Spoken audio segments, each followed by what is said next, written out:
রাজবাড়ীর গোয়ালগন্দ তৌহিদে জনতার বিক্ষোভ চলাকালে নুরুল হক ওরফে নুরা পাগলার দরবার ও বাড়িতে হামলার ঘটনা ঘটেছে।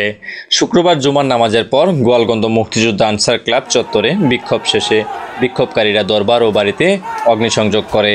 এক পর্যায়ে তারা দরবারের কবরস্থান থেকে নুরু পাগলার মরদেহ উত্তোলন করে পদ্মার মোড়ে নিয়ে এসে আগুনে পুড়িয়ে দেয়। সহিংস এই ঘটনায় পুলিশ ও প্রশাসনের কর্মকর্তা সহ অন্তত 50 জন আহত এবং একজন নিহত হয়েছে বলে জানা গেছে।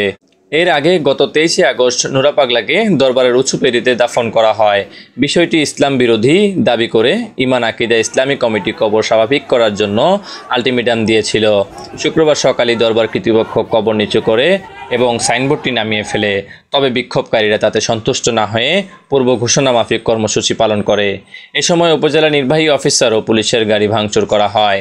পরে সেনাবাহিনী ও র্যাব ঘটনাস্থলে গিয়ে পরিস্থিতি নিয়ন্ত্রণে আনে। রাজবাড়ীর পুলিশ সুপার মোহাম্মদ কামরুল ইসলাম জানান, পরিস্থিতি এখন কিছুটা শান্ত রয়েছে। তিনি আরও বলেন, এই ধরনের ঘটনা এড়াতে পুলিশ সব ধরনের চেষ্টা করলেও তা প্রতিরোধ করা সম্ভব হয়নি। যারা এখানে এসে এইটার আক্রমণ করেছে তারা এখান থেকে উঠাই নিয়ে গেছে নতুন নিয়ন্ত্রণে, এবং আমরা ওয়েট করছি ফায়ার সার্ভিস আসলে এখানে যে অগ্নিকাণ্ড সেটি তারা বিভাগে, তারপরে আমরা